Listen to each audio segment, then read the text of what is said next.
Тя ще бъде отдясно. Скоро ще я видим. Първо ще видим оградата, която е масивна, и къщата, която домът паметник, който също впечатлява с своята красива външност. И вътре е много красиво. Да. Ето това е домът паметник, мемориалната къща, посветена на Джорджа Енеско. Вижте каква красива постройка, Националния музей Джорджа Енеско. По тази улица също има много църкви. Обикновено в Букурещ много трудно се отпуска петно за строеж, тъй като почти всички стари къщи са паметници на културата. Трудно се взема съгласието на всички живущи и много трудно се строи. Тази сграда в ляво също е дом на една личност, само много красива къща.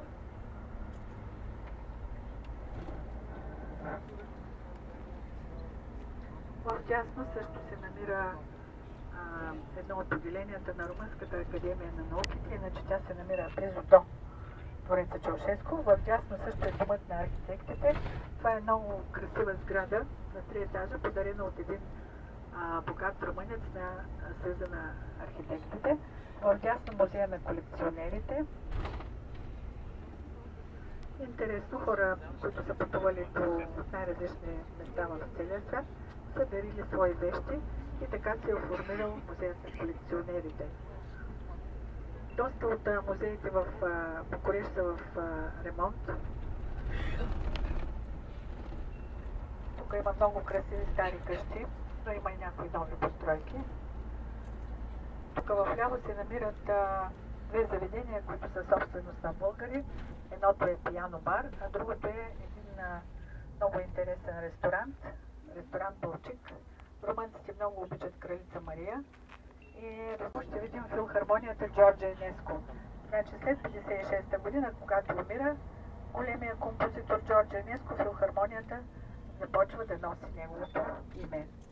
Днес в филхармонията обикновено в четвъртък и петък се правят големи концерти, симфонични. А тази сграда насреща, жълтеникавата, това е бившият кралски дворец. Бившият кралски дворец днес е картинната галерия на Румъния. Много богата, с сектор международно изкуство и румънско изкуство. Много е богата. За нея специално трябва един ден, за да човек да може хубаво да я посети. В ляво се намира окръжната библиотека, небето на Карл I. В дясно може да видите също фасадата на бившия кралски дворец, днес картинната галерия, а в ляво също един исторически момент.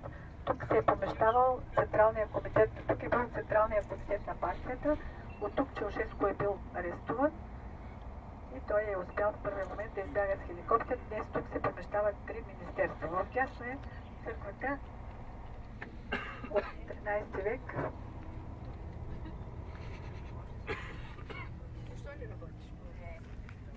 Тук по булевард Виктория, тази пощенска палата на среща също европейските сцени, докато нашата система е Петрушка. Има няколко седалища по Кукления театър, едното е тук. Тук в дясно минахме го мисля, магазин музика, хотел Рамадан на среща, в ляво театър Родион. Тук в ляво се намира хотел Капша, един от старите аристократически хотели, някога с един от най-хубавите. В дясно военният национален клуб, много красива също сграда. Перпендикулярният булевард е Княгиня Елизабета. Той води до паркът Чешмеджил, също интересен парк, който е стар и един от белезите на Букурещ. Ако някога сте идвали в Букурещ, то сигурно сте посещавали магазин Виктория, ето го насреща. Много интересни имена идват в Румъния за концерти. Видях афиша на Адамо, на Нана Мускури, преди това беше Кристина Агилера, Том Джонс и други. В ляво е църквата Свети Чиприан, също много посещавана. В дясно една много красива постройка, това е Държавната спестовна каса. В ляво е Националният исторически музей на Румъния.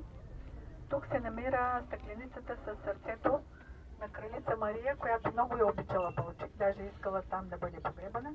Но след 1941 година, когато отново Балчик е български, тогава